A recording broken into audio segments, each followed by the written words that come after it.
Vamos a empezar hablando con Hanna Escobar, que es experta en la reforma a la salud, porque ella lo ha querido, se ha promovido a sí misma y nos ha educado a todos a través de la red social X desde que era la red del pajarito. Entonces vamos a escuchar a Hanna sobre la actualidad de la reforma a la salud. Le vamos a hacer las preguntas que queramos. Invitamos a los oyentes a hacer preguntas prácticas para saber más sobre la reforma a la salud y luego avanzaremos con los demás temas del día. Alegría. Bueno, ahí hay una cosa que primero me gustaría aclarar, y es que el problema no es la reforma como tal, ya en este punto el problema no es la reforma, porque digamos que hemos estado en la discusión de la reforma desde hace casi 2 años.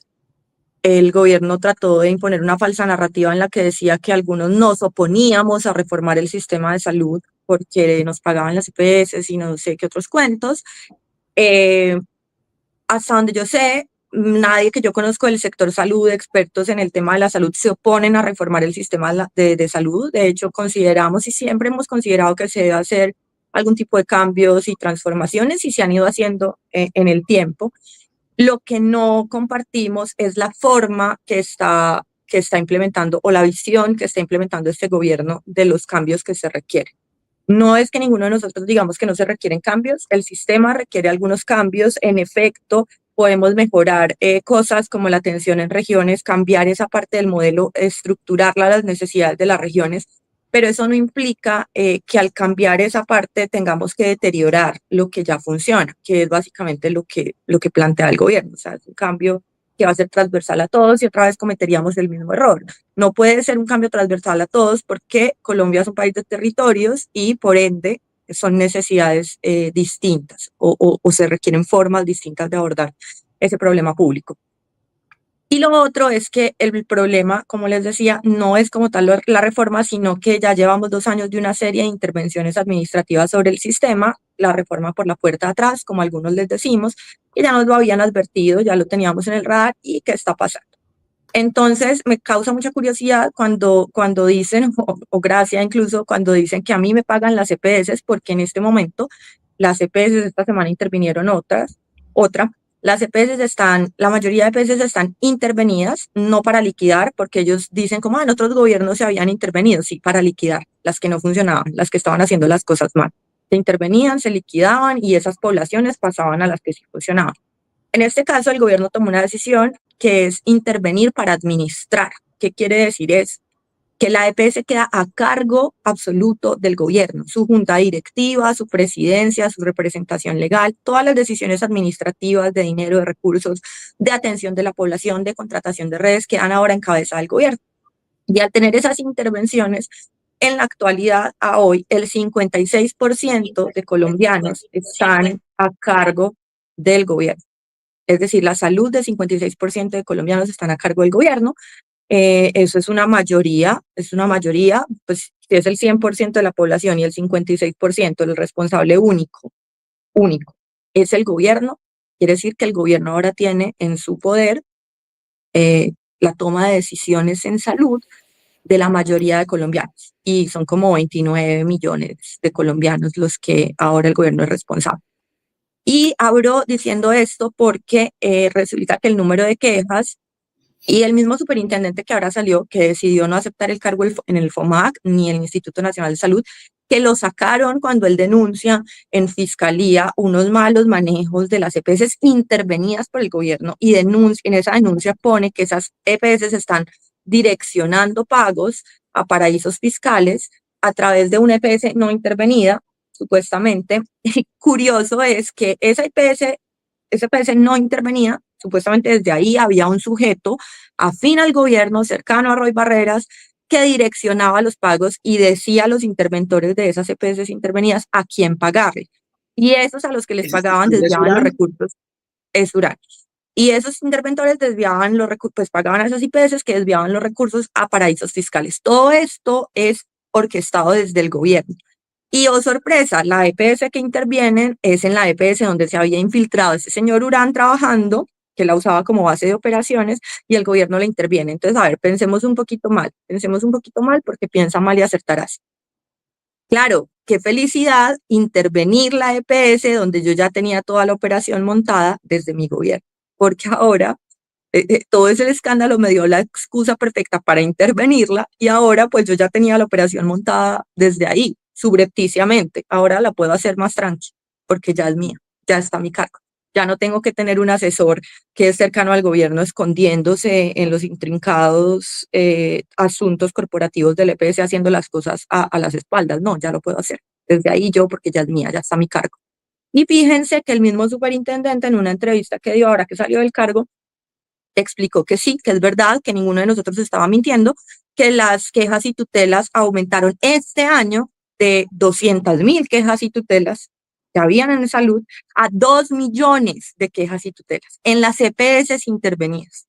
Eso es muy grave, eso es muy grave. Y lo que más me molesta es que antes usaban la narrativa, de hecho, para llegar al poder, para presionar una reforma, etcétera, etcétera, como que es que el número de quejas y tutelas es muy alto y por eso necesitamos una reforma. Y ahora que ese número pasó de 200.000 a 2 millones, ninguno de ellos menciona las quejas y las tutelas. Eso desapareció. Es como las masacres, como los asesinatos de líderes, de repente ya nadie los menciona. Pero Ya Hanna, nadie los menciona. perdona ahí para ser abogado del diablo rápidamente.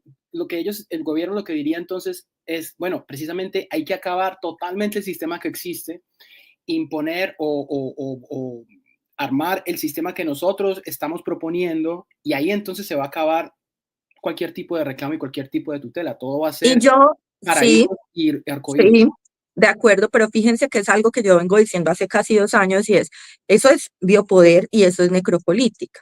Yo destruyo el sistema para presionar mi reforma. ¿Y cómo lo destruyo? Haciendo mi reforma por la puerta de atrás.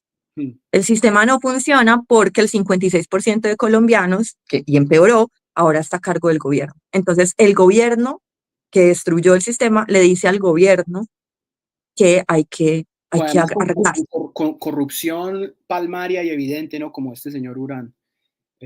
Sí, Entonces, digamos que estamos en ese escenario y a mí lo que más me preocupa de ese escenario es que, y ya lo es, ya cada vez hay casos más cercanos, es como una, no sé, como una bola de nieve o como algo, como una plaga, como una pandemia que se va acercando. Ya cada vez ves casos más cercanos de a mi mamá no le entregaron el medicamento de la presión, a mi tía, a mi prima, o sea, ya lo empiezas a ver más cercano. Y ahí pueden pasar dos cosas, o que las personas reaccionen o que se nos vuelva paisaje porque ya es común. Y yo, conociendo mi país tan querido y hermoso y a nuestras formas, me inclino por la segunda. Creo que el punto es que se va volviendo paisaje y se va normalizando y vamos renunciando a ese derecho adquirido de esa forma tan sutil, porque además fue una estrategia muy interesante de parte del gobierno y es precisamente, y eso es un error para mí de varios actores del sistema, pues, lo he dicho también muchas veces, lo he dicho en X, hay varios errores y es que los actores del sistema nunca entendieron o nunca entendimos, pues digo entendieron porque yo de verdad he mantenido como el mismo discurso desde el momento uno, que es el discurso de confianza y unidad. Si no nos unimos entre todos, nos van a joder.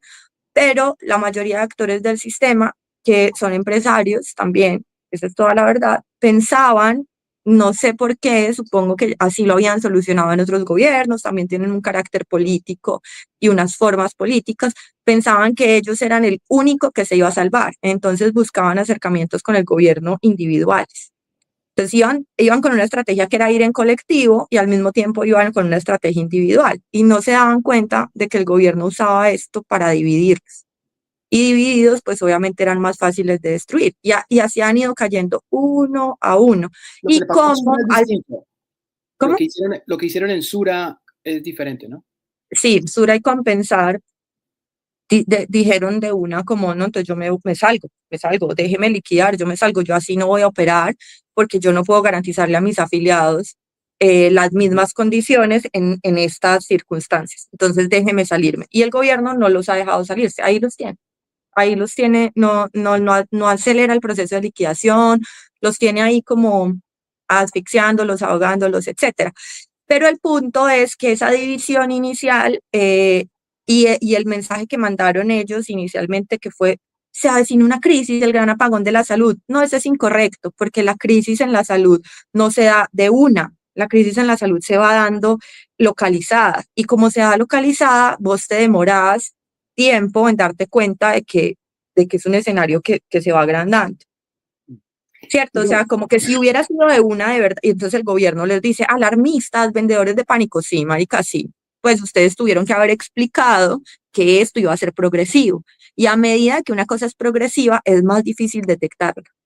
Hanna, ¿y cuál es el estado pues de la reforma? ¿Pasó en la Cámara de Representantes? Pasó, en primer debate pasó, en la Cámara sin problema, va a plenaria. Yo también creo que va a pasar sin problema. La En el Cámara Senado va a pasar. la Cámara tiene mayorías gobiernistas. Pues Pero la mayoría de la Cámara. debe debatirla en el Senado.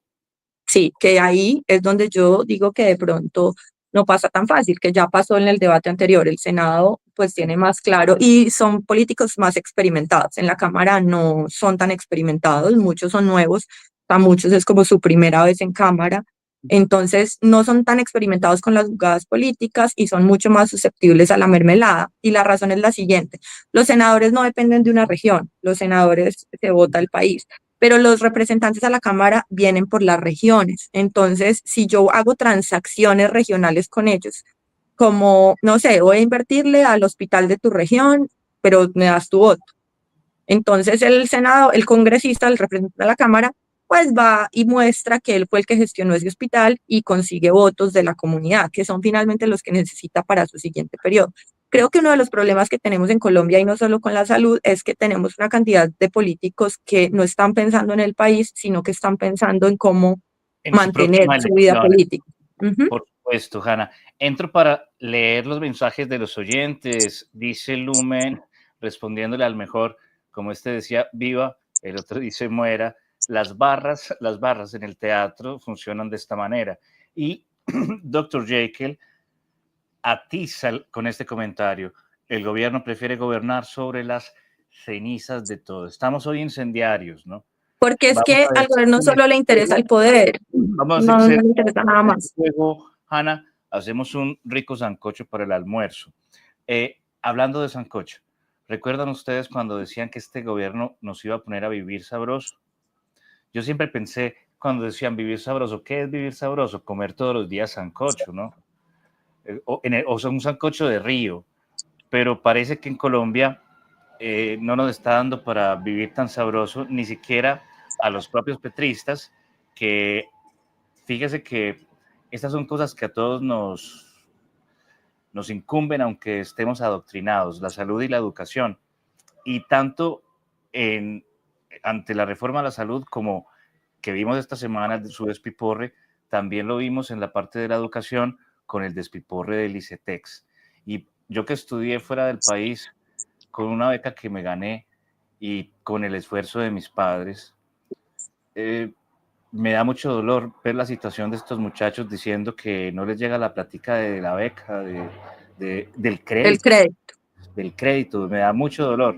Y eso no tiene ideología, eso no es del Partido Liberal, del No, pero Conservador. fíjate que a raíz de eso, Silvio, personas como este tal Mauro Bueno dijeron que afirmaron esto categóricamente.